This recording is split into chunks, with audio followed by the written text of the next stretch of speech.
ባድሜ ባድሜና ኮይና ባድሜ ባድሜና ኮይና እንዲያታ ባድሜ ባድሜ ኮይና በቃ ኮይና ኮይና ኮይና ዘናስ ኮይናታ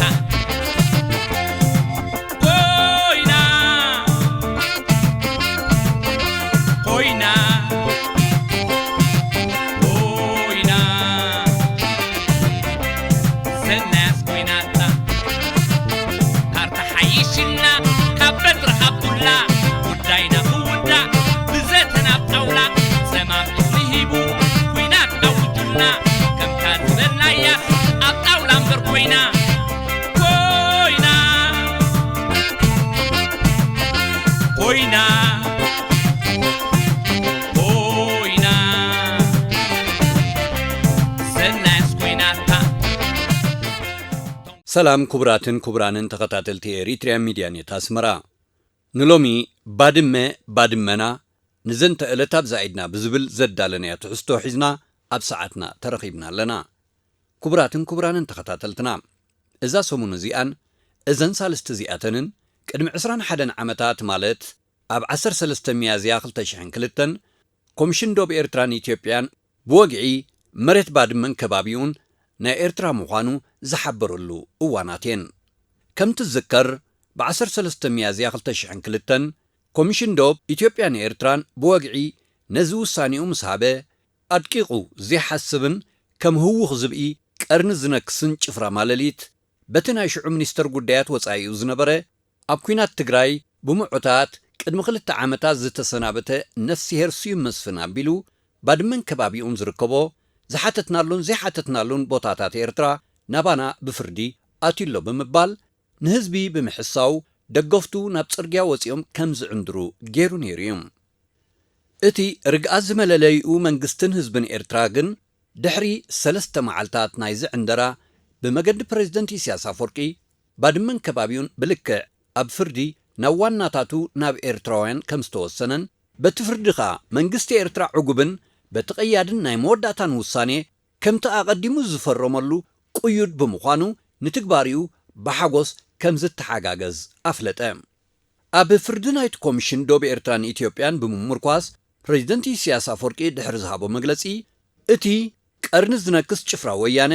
እቲ ውሳኔ ዘይቁንዕን ዘይፍትሓውን ከም ዝኾነን ከም ዘይቅበሎን ዓይኑ ኸይሓሴ ኣብ ሰሙን ናይቲ ዝዓንደረሉን ዝተሓጎሰሉን መዓልቲ በቲ ብዙሕ ዝመልሓሱ ሚኒስተር ጉዳያት ወፃኢ ቢሉ ናይ እምቢታ መግለጽ ሃበ ህዝቢ ኢትዮጵያ ብሓፈሻ ህዝቢ ትግራይ ድማ ብፍላይ እምበርዶ እዞም መራሕትናስ ኣድቂቖም ረጊኦም ይዛረብዮም ትማል ባድመን ከባቢውን ንዓና ተፈሪድልና ብምባል ብወግዒ ኣሳዕሲዖምናስ ሕጂ ድማ ባድመን ከባቢውን ናባና ይበጽሐን ከም ቆልዑ ትጉሽተትና ክብሉ ከመይ ዝበሉ መራሕትዮም ዘለውና ብምባል ነቲ ዝቀያየር መላሓሶም ካብ ሽዑ ጀሚሩ ከስተብህለሎም ጀመረ ኩብራትን ኩብራንን ንሎም እምበኣር ነዚ ውሳኔ ናይ ባድመ ዝሃቡ ሰባት ከመይ ዝበልዮም እንታወትዮም ከ ኮሚሽን ዶብ ኤርትራን ኢትዮጵያን ብኸመይን መዓስን ይቆይሙ ክቐውም እንከሎ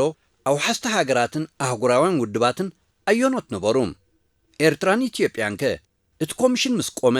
ንዝሁቦ ብይን ናይ መወዳእታን ቀያድን ክኸውን ቅድሚ ፍርዲ ተሰማሚዕን ፈሪመናሉ ዶ ከምኡውን ካልእ ሕቶታት ንእግረ መገዱ ዝምልስ ኣብ ታሪኽን ሰነድን ብምምርካስ ዘዳልናልኩም ትሕዝቶ ከነቕርበልኩም ኢና ንስኻትኩም ዝጸንሕ ኣዳላውን ኣቕራብን ናይ ዝመደብ ኤፍሬም ግድየ ቅድሚኡ ግን ከምቲ ኩሉ ግዜ እንብሎ ነዚ ትሕዝቶና እናረኣኹም እንከለኹም ብወገንኩም ሼርን ላይክን ብምግባር ክትዝርግሕዎን ከምኡውን ሳብስክራይብ እናገበርኩም ነዛ ቻነልና ኣብ ምዕብያ ክትተሓባበሩናን ብኽብሪ ንዕድመኩም ብገለ ክፋል ናይዛ ደርፊ ድማ ናብ ትሕዝቶና ንሰግር ኣለና ሰናይ ምክትታል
صفيمهم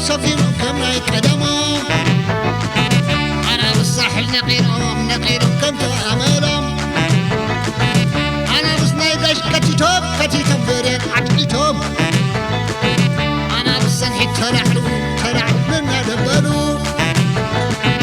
أنا بالسمهر سخيرهم كيدهم حريرهم أنا بستنكر وفيرهم برين عتيرهم بس خبصة أنبسا بزر أنبسا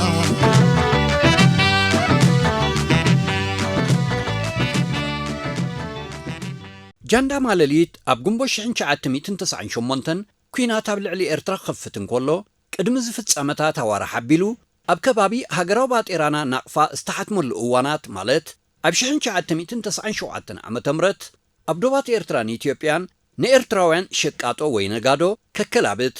ንባት ኤራና ናቅፋ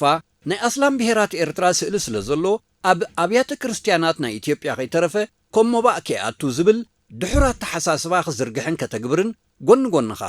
ብወገን ዞባታት ሰሜናውን ደቡባውን ቀይሕ ባሕሪ ኣብ ዓዲ ሙሩግ ንኤርትራዊ ምምሕዳር ብምፍራስ ናቱ ብምትካልን ንህዝቢ ብምስጓጉን ኣብ ከባቢ ባድመ ጾረና ዓሊቴናን ካልእ ከባቢታት ኤርትራን ናይ ምጥራርን مسفحفحن تكبارات بسفحو تتححزهم قن زون أهقراو تقبالنا الزيبلو بإيدوانينو ناي كلنا تقراي كارتا تداليو بمبال نبوزح كبابيتات إرترا ناب تقراي زتسنبر حدش كارتا زرقحو أبشحن شعاتميتن تسعين شعاتن عم تمرت منقست إرترا نزخلو تخطاخو تكبارات بديبلوماسياون وقعوان لعلوت حالفتن لأخاتن بمسدات نتتكبار ناب نبور كم قدموخ ملسن دوب إرتران إثيوبيان كاب زخونة دوباتني أفريقيا زنتصرن بحجز ترقاقصن مخانون እጀታይ ዝብል ወገን ድማ ብልዝብ ጭብጥታቱ ከቅርብ ከም ዝግባእ ልዕሊ ኩሉ ግን መስዋዕቲ ዝተኸፍሎ ዝምድና ኤርትራን ኢትዮጵያን ስለ ዝዓቢ ብምርድዳ ፀገም እንተሎ ክፍታሕ ሓሳቡ ቀረበ እቲ ጭፍራ ግን ኣብቲ እዋን እቲ ቅልጹሙን ተሓበጠ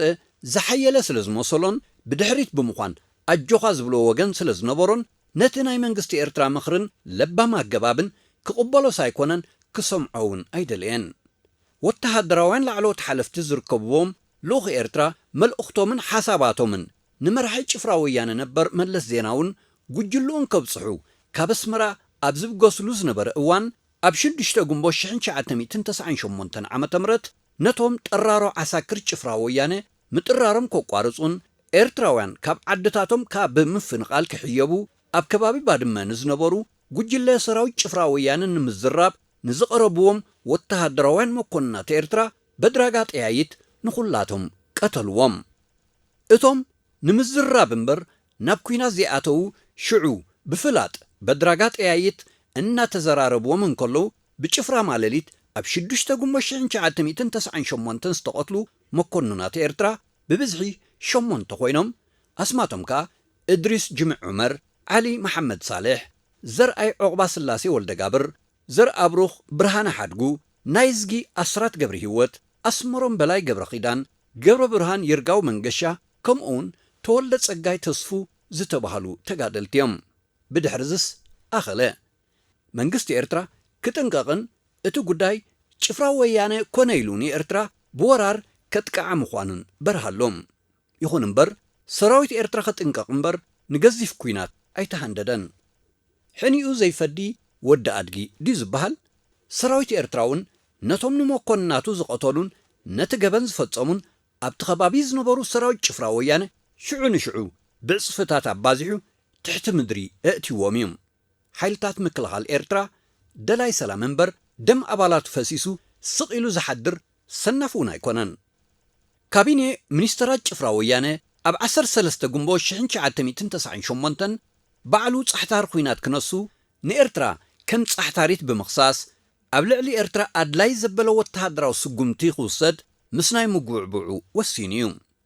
إزو السانيزي نمانقست إرترا زحزنن نتني إشتو جيتشت نابز خفان زعابين جيتشت نخي عرق خصوص ناي كابيني منسترات إرترا أخيبا بمقبارن نتي نايدوب مسحاب نمعراف بوغن منقستي شفرا ويانن منقست إرتران نحبار كوميتي قويمو خمز نبرن بمقمقام السعب مجلسي أو صائم ثم تحسوا كم زي مثل ناي كابيني ሚኒስትራት ኤርትራ ኣብ መንጎ ህዝብታት ኤርትራን ኢትዮጵያን ንነዊሕ ዝኸይድን ዝጥምትን ናይ ሓባር ረብሓ እናሃለወ ብጉዳይ ዶባት ምስሓብን ህውከትን ክፍጠር ከም ዘይብሉ ናይ ህዝብን መንግስትን ኤርትራ እምነት ምዃኑ እናረጋገጸ ካቢኔ ሚኒስትራት ኤርትራ ናይቲ ዘይግብኦ መልክዕን ግዝፍን ኮነ መኣዝን ንምትሓዙ ዝተፈተነ ሽግር መፍትሒኡ እዚ ዝስዕብ ምዃኑ ይኣምን ብምባል እቲ መግለጺ ናይ ካቢኔ ሚኒስትራት ኤርትራ ይጅምር። ሓደ መንግስቲ ኤርትራ ዝኾነ ይኹን ናይ ዶባት ዘይምርድዳ ብሰላማውን ሕጋውን መገዲ እምበር ብሓይሊ ከም ዘይፍታሕ ኣረጋጊጹ ስለ ዝፈልጥን ዝኣምንን ስነ መጎት ሓይሊ ይኹንን። ክልተ ነዚ ዝተጠቕሰ ነጥቢ መሰረት ብምግባር ነፍሲ ወከፍ ወገን ኣብ ከባቢ ዶብ ናይ ክልቲኣተን ሃገራት እጀታይ ይብፅሓኒ ዝብሎ መሬት እንተሃልዩ ንህዝብታት ኤርትራን ኢትዮጵያን ዓለምን ብዕሊ ብኻርታን ብኣሃዝን ከፍልጥ ነቲ ጉዳይ ከዓ ብወተሃደራዊ ሓይል ዘይኮነ ብሰላማዊ መገድን ዘተን ንምፍታሕ ከኣምንን ከፍልጥን። ሰለስተ ድሕሪ ሕጂ ንዝካየዱ ዝርባትን ምርድዳእን ብተዓዛብነትን ሽምግልናን ሳልሳይ ኣካል ምስኩራትን ውሑሳትን ክኾኑ ምስምማዕ። ኣርባዕተ ኣከራኸርቲ ዝበሃሉ ከባቢታት ንግዚኡ ካብ ህላወ ናይ ክልቲኣተን ሃገራት ዕጡቃት ሓይልታት ናፃ ማለት ዲሚሊታራይዝድ ኮይኖም ክጸንሑ ተግባራውነት ናይዚ ምርድዳእ ድማ ብውሕስነት ሸምጋሊ ክረጋገጽ። ሓሙሽተ እቲ ጉዳይ ከተዓባበኻ ብተዓዛብነትን ሽምግልናን ሳልሳይ መንጎኛ ኣካል ብዘተ ክፍታሕ ቅቡል እንተዘይኮይኑ ድማ ናብ ዳንነት ክቐርብ ዝብል 5 ነጥብታት ፍታሕ ዝሓዘ እማመ ብ14 ግንቦት 1998 ካቢኔ ሚኒስትራት ኤርትራ ኣውፅኦም። ብነፍሲሄር መለስ ዜናውን ጭፍሩን እትምራሕ ዝነበረት ኢትዮጵያ ግን ኣብ ሰራዊት መኽታብን ኣብ እልቢ ዘይብሉ ኣጽዋር ምሽማትን ብምጽማዳ ንኤርትራ ክትጎብጥ ኣብ ናይ መዓልታዊ ምጉብባዕ ተጸምደት። ብናይ ጭፍራ ወያነ ፈኸራን ተሃዲድን ድማ ጽምብል 70 ዓመት ናጽነትና በጻሕናዮም። ኣብቲ መዓልቲ ጽምብል 70 ዓመት ናጽነትና ፕሬዚደንት ኢሳያስ አፈወርቂ ከምዚ ኢሉ ነበረ። ንገለ ካብቲ ፕሬዚደንት ኢሳያስ አፈወርቂ 24 ግንቦት 1998 ኣብ ስታዲየም ኣስመራ ቺቸሮ ዘቕረቦ መደረ ጽማቑ ከም ብበልኩም። ኣብ ዝርዝራት ከኣተኹ ናይ ሎሚ በዓል ሓርነትናን ናጽነትናን እቲ ኣብ ዝቐረባ እዋን ዝተኸስተ ቅልውላው ዶባት ምስ ኢትዮጵያ ዓብሊኽዎ እኳ እንተሃለወ በዚ ግዝያውን በናንን ተርእዮ ከይተሻቐልናን ቀልብናን ጻዕርናን ኣብቲ ሒዝናያ ዘለና ናይ ልምዓት ማኣዝንን ወፈራን ጥራይ ከነድህብ ከዘኻኽር ይፈቱም። ናትና ኣይንህብን ናይ እንዳማትና ድማ ኣይንደልን። ፍትሕን ሓቅን ብሓይልን ሸፈጥን ስለ ዘይርገጻ ኣብ ጉዳይ ዶባት ይኹን ካልእ ንልኡላውነትና ህላዌናን ክብረትናን ዝትንክፍ ጉዳያት እውን እንተኾነ ብዓቕልን ትዕግስትን ሰላማውን ሕጋውን ፍትሓት ካብ ምንዳይ ኣይክንስልክን ኢና። ብጃህራን ፈኸራን ተሰናቢድና ተንበርኪኽናን ተሳዒርናን ኣይንፈልጥን። ብኸምኡ ዝተሳዕረ ደላይ ሓቂ ህዝቢ እውን ስለዝየለ ዝፈከሩን ዝተጃህሩን እውን ስለ ዝረኣናን ስለ ዝረብረብናሉን ካብ ቋንቋ ምህዳድን ሓይልን ወፂና ብዓቕልን ልዝብን ከይተሓለልና ክንሰርሕ ኢና። ሓቅን ፍትሕን ምእንቲ ረብሓታት ህዝቢ ኤርትራን ኢትዮጵያን ከም ዝዕወታን ዝበለጸን ዘተኣማምንን ሰላም ክሰፍንን ከም ዝኾነ ድማ ኣይጠራጠርን። ሰማዕታትና ንሕድሮም ብምብፅዓና ይደበሱ ዓወትና ሓፋሽ ዝብል ነበረ ቃል ፕሬዚደንት ኢሳያስ ኣብ 70 ዓመት ወግዓዊ ጽምብል ናጽነትና።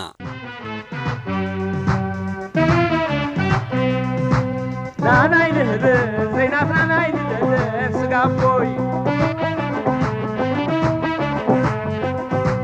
ናህናይ ንህብ ዘይናትና ናይ ንደለፍ ስጋቦይ ብሽቲ ብኻርታ ብሓቂ ብዓውታ ብሕጊ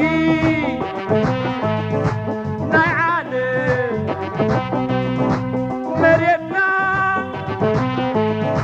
ካብ ቀድም ናህናይ ንህብ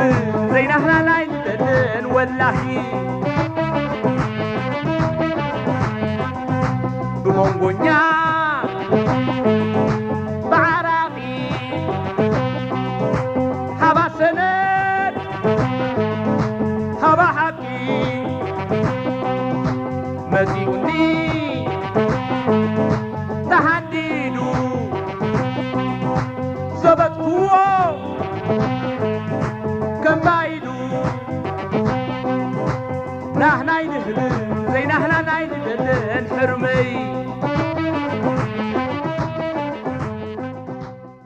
እዚ ኣቐዲሙ ዝተገልጸ ጽማቕ ትሕዝቶ እምበኣር ገለ ምስሊ መበገሲ ናይቲ ግጭትን መርገጺ ኤርትራን ዘርአየ መስለኒ። ስርዓት ወያነ ግን ሓይልሎንን ንኤርትራ ድማ ክጭፍለቓን ከምዚ ኣብ ዝሓለፈ 2 ዓመታት ዝፍክሮ ዝነበረ ቅድሚ 25 ዓመታት እውን ብፈኸራን ተሃዲድን ኣስመራ ብምእታው ስርዓት ክቕይርን ዝደልዮ መሬትን ባሕርን ክግብትን እዩ ነቒሎም። ስለ ዝኾነ ድማ ነቲ መንግስቲ ኤርትራን ካልኦት ፈተውቲ ሰላም ሃገራትን ውድባትን ንዘቕረቦ ናይ ሰላም መፀዋዕታታት ንጎኒ ገዲፉ ናብ ኩናት እዩ ተሃንዲዱ ጭፍራ ወያነ ብሰለስቲኡ ግንባራት ማለት ግንባር መረብ ሰቲት፣ ግንባር ዓሊቴና መረብ ከምኡውን ግንባር ቡሬን ዓሰብን ቀዳማይ፣ ካልኣይ፣ ሳልሳይ ወራር ብምባል ኣብ ውሽጢ 2 ዓመታት 3 ንነዊሕ እዋንን ዝቐጸለ መጠነ ሰፊሕ ወራራት ኣካይዶም። ኣብ ካልኣይ ወራር ኣብ እግሪ መኸል ኣብቲ ሳልሳይን ናይ መወዳእታን መጠነ ሰፊሕ ወራር ድማ ሕቑኡ ኣብ ዓዲ በጊዖን ኣብ ግንባር ዓሰብ ቡሬ ስለ ዝተሰብረ ጭፍራ ወያነ ከምቲ ንዘተን ሰላምን ክሕሰም ከም ዘይጸንሐ ብተብተብ ኣብ ዝሓለፈ ዋርሕ ኣብ ፕሪቶርያ ዝኸተሞ ኣብ 18 ሰነ 2000 ዓመተ ምህረት ድማ ከይፈተወ ንውዕል ሰላም ኣልጀርስ ክቕበልን ክፍርምን ተቐሲቦም። ጭፍራ ማለዲት ነዚ ውዕል ሰላም ኣልጀርስ ክቕበል ዝቐሰቦ ሓደን ቀንድን ምኽንያት ኣብ ልዕሊ ኤርትራ ዘካየዶ 3 ሰፋሕቲ ወራራት ብጅግና ሓይልታት ምክልኻል ኤርትራ ብዝተገብረሉ ናይ ምክልኻልን ጸረ መጥቃዕትን ስጉምቲ ካብ 120,000 ዘይውሕድ ሰራዊት ስለ ዘጥፍአን እዚ ድማ ካብ ትጽቢቱን ግሙትን ወጻኢ ስለ ዝነበረን እዩ። ካብዚኣቶም እቶም ልዕሊ 30,000 ተጋሩ ወተሃደራት ጭፍራ ወያነ እዮም ነይሮም። በዚ ከዓ ነቲ ኣጠቓላሊ ተጻብኦታት ደው ናይ ምባልን ጉዳይ ዶብ ብሕጋዊ መገዲ ብኣህጉራዊ ቤት ፍርዲ ብናይ መወዳእታን ቀያድን ይግባይ ዘይበሃል ውሳኔ ክዛዘም ብኽታሙ ክሰማምዐን ከኣለ። ቅድሚት ኩናት ናብ ዝለዓለ ጥርዙ ምድያቡ ካቢኔ ሚኒስተራት ኤርትራ ኣብ 14 ግንቦት 1998 ዘውፅኦ መግለፂ እውን ተመሳሳሊ ዝነበረ። ድሕሪ ማይ ኣባዓቲ ጭፍራ ወያነ ከይፈተወ ነቲ ውዕል ክቕበል ምቕሳቡ ዕላማቲ ጭፍራ እቲ ኩናት ብሰበብ ዶብ ንመንግስቲ ኤርትራ ንምዕላውን ንህዝቢ ኤርትራ ብምጭፍላቕ ገለ ክፋል መሬቱን ባሕሩን ንምምንዛዕን እዩ ዝነበረ። ኣብዚ ኣብ ሰነ 2000 ዓመተ ምህረት ኣብ ከተማ ኣልጀርስ ኣብ መንጎ መንግስቲ ኤርትራን ብጭፍራ ወያነ ዝምራሕ ዝነበረ መንግስቲ ኢትዮጵያን ዝተሳተፉ መሰኻክርን ኣውሓስቲ ናይቲ ስምምዕ ሰላምን በዓል መን ነበሩ? ድሕርዛ መሰጋገሪት ከቕርበልኩም እየ። ባዕሉና ኣይተባዕሉ ሰቢባቶ ጸባብ ዓቕሉ ህዝቢ ዓለም ከዳናድ ኣብ ምስምስ ሹፍ የንገርግር ኣብ ምስምስ ሹፍ የንገርግር ናህናይ ንህብን ዘይናህና ናይ ንደለን ሕርምን ዘይናህና ናይ ንደለን ሕርመይ ዘይናህና ናይ ንደለን ሕርመይ ኣብ ከተማ ኣልጀርስ ሃገር ኣልጀርያ ኣብ ሰነ 2000 ዓመተ ምህረት ኣብ መንጎ መንግስቲ ኤርትራን ብጭፍራ ወያነ ዝምራሕ ዝነበረ መንግስቲ ኢትዮጵያን ኣብ ዝተፈረመ ስምምዕ ሰላም ብደረጃ ውድብ ሕብረት ኣፍሪቃን ውድብ ሕብራት ሃገራትን ክሳተፉ እንከለዉ ብደረጃ ሃገራት ድማ ሕብራት መንግስታት ኣሜሪካ፣ ኣልጀርያ፣ ኢጣልያን ብወከልተን ተሳቲፈን። ነቲ ውዕል ሰላም ንመንግስቲ ኤርትራ ወኪሉ ክታሙ ዘንበረ ፕሬዚደንት ሃገር ኤርትራ ኣቶ ኢሳያስ አፈወርቂ ብወገን መንግስቲ ኢትዮጵያ ድማ ቀዳማይ ሚኒስትር ኢትዮጵያ ነበር ነፍሲሄር መለስ ዜናዊ ክታሙ ኣንቢሩ። ነዚ ውዕል ሰላም ብኣካል ዝመርሕዎን ከመውሓስቲ ሰላም ዝተሳተፉን ሓደ ንውድብ ሕብረት ኣፍሪቃ ብምውካል ዋና ጸሓፊ ሕብረት ኣፍሪቃ ዝነበረን ብሂወት ዘሎን 81 ዓመት ዝዕድሚኡ ታንዛንያዊ ዶክተር ሳልም ኣሕመድ ሳልም፣ ክልተ ንመንግስቲ ኣልጀርያ ብምውካል ን20 ዓመታት ንኣልጀርያ ዝመርሐ ፕሬዚደንት ኣልጀርያ ዝነበረን ኣብ መበል 84 ዓመት ዕድሚኡ ኣብ 2021 ዝዓረፈን ነፍሲሄር ኣሰይድ ዓብደልዓዚዝ ቡተፈሊቓ፣ ሰለስተ ንውድብ ሕብራት ሃገራት ብምውካል ካብ 1997 ዓመተ ምህረት ክሳብ 2006 ዓመተ ምህረት ነቲ ውድብ ከም ዋና ጸሓፊ ዝመርሐን ኣብ 2018 ኣብ መበል 80 ዓመቱ ዝዓረፈን ጋናዊ ኮፊ ኣናን 4 ንመንግስቲ ኢጣልያ ብምውካል ኣብቲ እዋነቲ ምክትል ሚኒስተር ጉዳያት ወፃኢ ኢጣልያ ዝነበረን ኣብ መበል 73 ዓመቱ ኣብ 2006 ዝዓረፈን ሚስተር ሪኖ ሰሪ 5 ንመንግስቲ ኣሜሪካ ብምውካል ካብ 1997 ዓመተ ምህረት ክሳብ 2001 ዓመተ ምህረት ጸሓፊት ጉዳያት ወፃኢ ኣሜሪካ ዝነበረትን ኣብ መበል 84 ዓመታ ኣብ 2022 ዝዓረፈትን ማድሊን ኦልብራይትን ካልኦት ዝተዓደሙ ኣገደስቲ ሰባትን በኣካል ዝተሳተፉ ወይ ነይሩ ኣብ መንጎ መንግስታት ኤርትራን ኢትዮጵያን ኣብ 2000 ዓመተ ምህረት ኣብ ከተማ ኣልጀርስ ዝተፈረመ ውዕል ሰላም ትሕዝቶት ውዕል ሰላም ዝርዝራት ናይ ግዜን እቲ ጉዳይ ዶብ ናበየናይ ቤት ፍርዲ ከምኡውን ኣመራርጻ ድያኑን ናይ ግዜ ገደብን ወጻኢታቱ ክልቲኣተን ዋናታት ጉዳይ ዝኾነ ሃገራት ብዛዕባ ዝኸፍልኦን ኣገባብ ኣፈጻጽማን ኣካይዳን ናይቲ ጉዳይን ሙቓም ኮሚሽን ዶብ ኤርትራን ኢትዮጵያን ካልእን ምስ ዝርዝር ግዜያቱን ዘነጽር እዩ እቲ ጉዳይ ኣብ ቤት ፍርዲ ኣብ ኔዘርላንድስ ኣብ ሄግ ክቐርብ ኣብኡ ምስ ቀረበ ድማ ብመሰረት ኣብ 1900 ዓመተ ምህረት ኣብ 1902 ዓመተ ምህረት ኣብ 1908 ዓመተ ምህረት ዝተኻየደ ውዕል መግዛእታዊ ዶባትን ተተግባሪ ኣህጉራዊ ሕግን ኣብ ግምት ብምእታው እቲ ፍርዲ ክወሃብ ዝብል ቀንድን ዓንዲ ማእከል ዝኾነ ነጥቢ ግድነት ምዃኑ ድማ ክልቲኣተን ሃገራት ኣብቲ ውዕል ፈሪመናሉ እዚ ኮይኑ ኸበቅዕ እቲ ዝወሃብ ውሳኔ ወይ ብይን ይግባይ ዘይበሃሎ ናይ መወዳእታን ቀያድን ምዃኑ ኸኣ ኣብቲ ውዕል ሰፊሩሎም ነዚ ድማየን ክልቲኣተን ሃገራት ማለት ኤርትራን ኢትዮጵያን ረድየን ዝተሰማምዓሉ ብድሕሪ ዝሰዓበ ሰራዊት ክልቲኣተን ሃገራት ካብ ከባቢ ናይ ግጭት ዶባት ከም ዝርሕቑ ምግባርን 31 ሓምለ 2000 ዓመተ ምህረት ዓቃብ ሰላም ሰራዊት ኣንሚ ብምእታው ነቲ ን151 ኪሎ ሜትር ዶብ ክልቲኣተን ሃገራት ብእግርን ብኣየርን ምቁፅጻር ነበረ እዚ ድማ ተተግበረ ጎኒ ጎኒ እዚ ሙቓም ኮሚሽን ዶብ ኤርትራን ኢትዮጵያን ምምራጽ ድያኑ ምቕራብ ጭብጥታትን ሰነዳትን ኣብ ቤት ፍርዲ ምክርኻርን ወዘተ ዝኣመሰለ ንኣስታት ዓመትን ፈረቓን ግዜ መስርሕ ዳንነት እዩ ተኻይዱ ድያኑ ኮሚሽን ዶብ ኤርትራን ኢትዮጵያን ብብዝሒ 5 እዮም ሓደ ካብዚኣቶም ማእከላይ ዳኛ ወይ ፕሬዚደንት ክኸውን እንከሎ ብክልቲኣተን ብዝተመርጹ 4 ድያኑ ዝተረቑሐ እዩ ንሱ ኸኣ ሰር ኤሊሁ ላውተርፓክት ዝበሃል ፕሬዚደንት ኮሚሽን ዶብ ኤርትራን ኢትዮጵያን ኮይኑ ዘገልገለ ሰር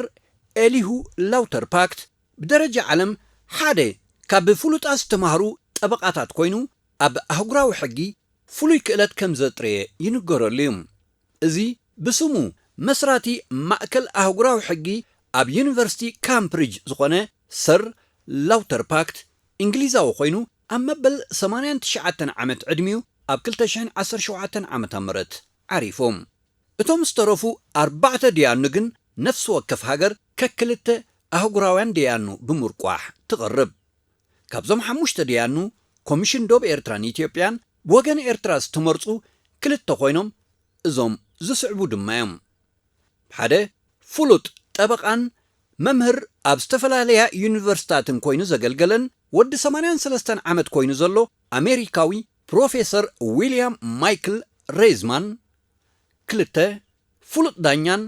ኣብ ዝተፈላለየ ኣህጉራውያን ትካላት ከም ናይ ሕጊ ክኢላ ከምኡውን ምክትል ፕሬዚደንት ኣህጉራዊ ቤት ፍርዲ ፍትሒ ኮይኑ ዝሰርሐን ሕጂ ወዲ 94 ዓመት ሽማግለ ኮይኑ ዘሎ ኣሜሪካዊ ስቴቨን ኤም ሹበል ክኾኑ እንከለዉ ብወገን ኢትዮጵያ ድማ ሓደ ፍሉጥ ኣህጉራዊ ጠበቃ ዲፕሎማሰኛን ሞንጎኛን ኣብ ሚኒስትሪ ጉዳያት ወፃኢ ብሪጣንያ ላዕለዋይ ናይ ሕጊ መኻሪ ዝነበረን ኣብ 2007 ኣብ 86 ዓመቱ ዝዓረፈ እንግሊዛዊ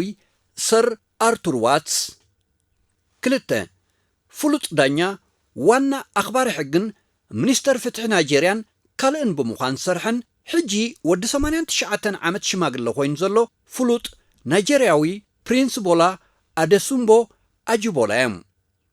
ኣብዚ ንኣስታት ዓመትን ፈረቓን ብዘይካዞም ወግዓውያን ዝተረቑሑ ድያኑ ኣብ 2 ኣንጻር ዝተሰለፉ ናይ ሕጊ ጠበቃታት أما خرت حقن كإلاتات كارتاتاتن تزامت مويان تساتفهم نيروم يوم بوغن إرترا كم منغستو أكالاتن كمون زتو قصرو نحق طبقاتات كإلاتات حقن كارتان تزامد مويان إزوم زسعويهم نيروم حدا كم وكيل منغستي إرترا سوء تقادالاي على سيد عبد الله منستر قديات وزعي إرترا أبت أوانتي زنبرا كلتا بروفيسور لي بريلماير تحقا غازيت وكيل منغستي إرتران أما خاري تحقي أبت صحفة بريزيدنت هاجري إرتران نحقي بروفيسورن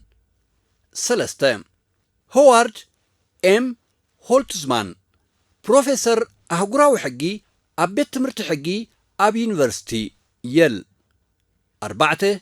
آتو محمد سليمان أحمد أمباسادر إرترا أب نيزرلاندز زنبرة أبتو أوانتي 5 آتو هابتوم قبر ميكال كم منستر قديات وزعي إرترا 6 ميس ميغان منزرت حقاوي تام مخاريت أبت صحفة بريزيدنت هاجري إرترا بتوساقي كم قجل مخارتن طبقاتاتن نا إرتران كالق توساق حاجزن زقبروز نبور دما حدا مستر أو توماس جونسون كاب كوفينغتون اند برلين كلتا بروفيسور جيمس كراوفورد FBA بروفيسور أهقراو حقي كاب يونيفرسيتي كامبريدج كمون توسقت مخرتي مستر إريك براون كاب كوفينغتون اند برلين مس تشيارا جورجيتي كاب يونيفرسيتا دي بولونيا مس كارين كيزر كاب كوفينغتون اند برلين مس ناتالي كلين كاب ديبا فويس اند بليمبتون LLP إرتراوي بروفيسور يمان مسجنا كاب يونيفرسيتي سمرا مس إيرين كاسي كاب يونيفرسيتي مس أماندا جونس كاب يونيفرسيتي مس سوما ناير كاب كوفينغتون اند برلين LLP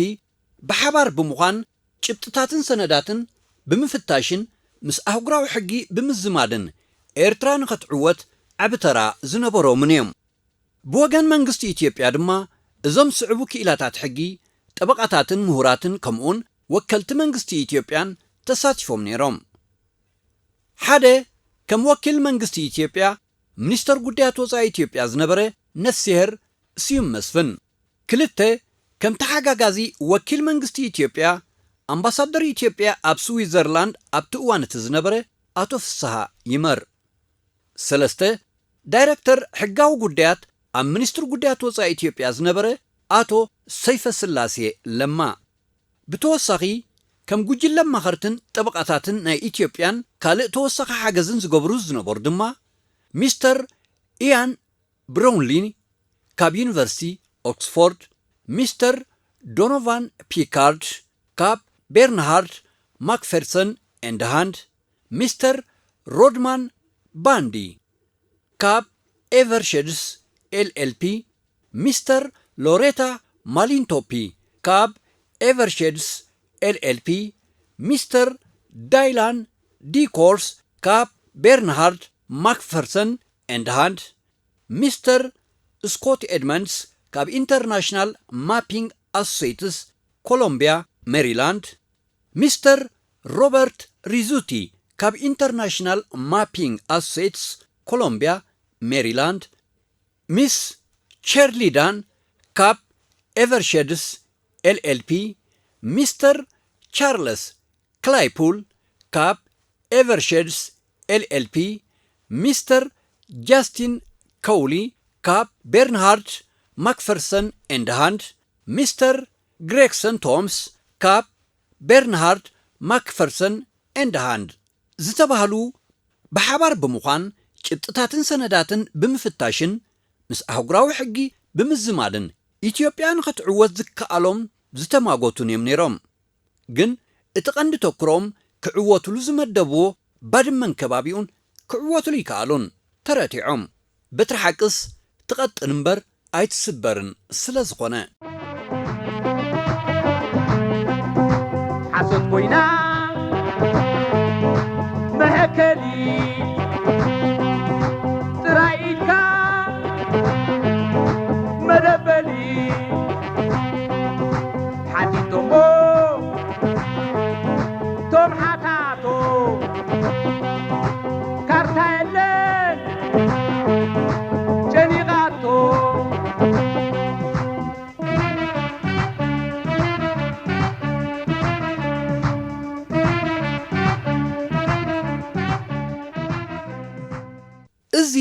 أب نيزرلاندز كتما هيج استقاعد مسرح دارنت قداي دوب إرتران إثيوبيان أب 10 تقلت تحساس كلتا شح عمة مرت جميرو أب 10 سلسة ميازيا كلتا شحن كلتن عمة مرتيو بزي كيرن يقباي زي بحالون وصاني تزازيمو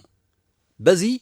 كيادن ناي موداتان بيين إرترا حق إنتا بجبتن بسندن سلازر رقاقصت كمتي أما ختم كلخالن مفشالن ورارات ويانس تعوتتو أبهيج نيزرلاندس دما أموغوته سعيرا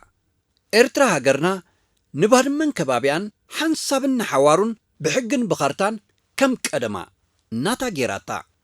نزستو هابي نايمور داتان كأيادن بيين جفرا ويانه أقدمو فريمو اللو خبك وساني مستو هابقن كقبولو سلز حنقدن نخي تكبر سلز عنكسن حموشتي ديانو كومشن دوب إرتران إثيوبيان نتو ساني ختكبر كم زلو كوان تسعرو أمور داتا تاريخ نزن تقلت زذكرم عمام زازيمو مالو نسو دما اتو ساني فتصم زي كير كيادن ناي موداتان مخانو بمنصار نتزحنقت شفراويانه فقاق زي كفت بمقبار اب 31 2007 عام تمرت اتو ساني اب كارتا بمملكات نودب حبرات هاجرات اهادو كارتوغرافي زملكتن هاجراتن كالوتن وقعوي ناي فردوم كارتا بمركاب اتو كوميشن دوب بوقعي سرحو كمززازمه حموشتي ديانو كوميشن دوب إرتران إثيوبيان بختامم أفلطوم اتي ناي سحابو قطوتو ناي وياني صوتا دما مختمتا تقبرلوم نبار مسغانان كبرن نتوم نخول حاقوص قوصن سغطن سبسلطان هاقرات معراب تصاويروم حق انيان تاريخ زذكرون وصاني وي فرد زهابو ديانو كوميشن دوب إرتران إثيوبيان يخون كابتم حموشت ديانو اتوم كلته بإرتراز تروحو أمريكاويان كإلاتات حق خونن كلو كما أكلاي دانيا وي بريزدنت نايتوم ديانو بخلتيو وغنس تروح دما إنجليزاوي نيرو اتوم كلته حادة إنجليزاون حادة نيجيرياوين دما بإيتوبيا زتروح يوم نيرم بزحات كابتوم بخلتيو وغنس قربو أما خرت حقن كارتان دما إرتراني إثيوبيان زقوصروم نحقن كارتان كإلاتات وزعتنياتات نبروم 73 عامتا اتدفن زلان كاندي طبقا إرتراز نبرتن أمريكاويت بروفيسور لي بريدلي ماير كمون أب 2013 عامتا مرز عرفه أمريكاوي بروفيسور حقي هوارد ام هولتزمانن اتم وطرو إرتراوان انذكروم كاند طبقاتات ناز نبرو أمريكاويانيم بحاصيرو إرترا بقعاتهم رئا زرقو حتومن زقوصروتومن كلتا ديانون كلتا طبقاتاتن أمريكاويانيم نيروم كابزي نردو انتولو ولاكوا سبسلطان منغستات أمريكا أنصار إرتران تخونو بزحات سمويا دما نمويقوم بمخبار نسلا حق ازدغمون زماغوتون قنعات أمريكاويان كمزلو مفلاتو أقداسيون منغستن حزبن أمريكا ببينيو بتخوين بتي اتي بسنك عندران سسعن شفراويانه أما إتا شحات تقارو زهلقه بسبب دوب قدمي ربع زمن استولع خوينات كيادن ناي موداتان بينو أب 10 ميازيا كلتا شحن كلتن عما تمرت كابزو وهاب 21 عامتو دفين الله بادمنا أبزا إدنا الله دروكوا فريات حرشان كالآن كم نايك أدما كنستماغرو بقيعنا لنا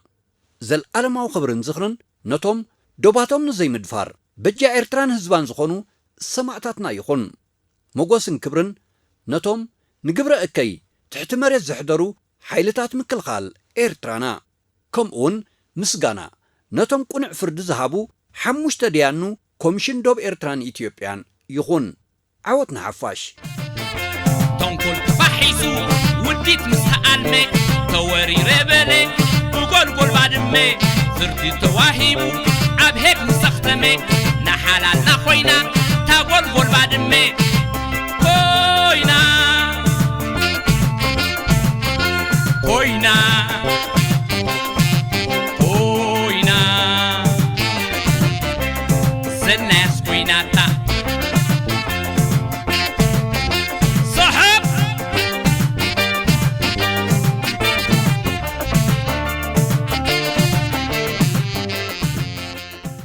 ክቡራትን ክቡራንን ተኸታተልትና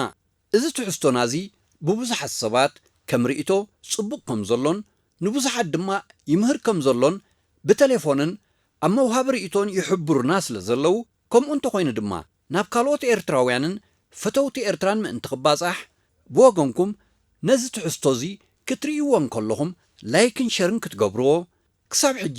ነዛ ቻነልና ቻነል ኤሪትሪያን ሚድያ ኔት ኣስመራ ሳብስክራይብ ዘይገበርኩምማ ዘለኹም ከዓ ሳብስክራይብ ክትገብርዋ ብምባል ደጊምና ብትሕትና ንሓተኩም ናይ ሎሚ ሓፈሻዊ ትሕዝቶና ኣብዚ ዛዚምና ኣለና ሰላም ወሰናይ ዓወትና ሓፋሽ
صفيهم كم ناي قدمهم أنا بالساحل نقيرهم كم تأملهم أنا بسناي داش كتيتهم بريد عدقيتهم أنا بالسنحي تلعلو منا دبلو أنا بالسمهر سخيرهم كيدم أبدبهم حريدهم أنا بستنكر وفيرهم بريد عتيرهم يبعض مرة بس عملت خبصة أنبسة بزال أنبسة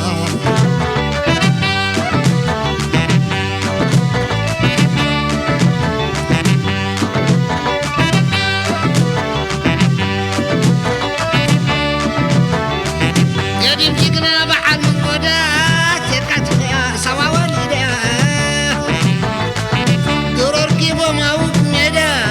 تغلرني ودن قدات وعرى سوا وراسي تحقري قرر كيبو والحرس دوري شدن سوا وراس حدران يركي بكيب حدير جران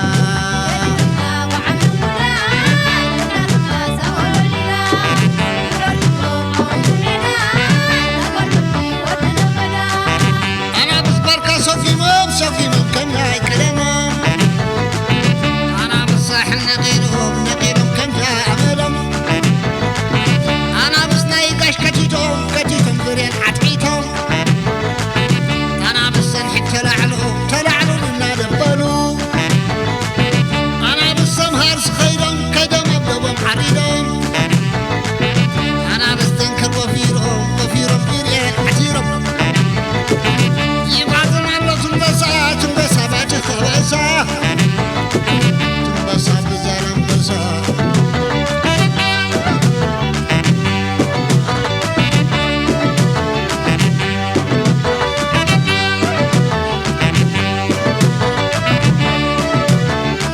قديم جيقنا بعد من قدام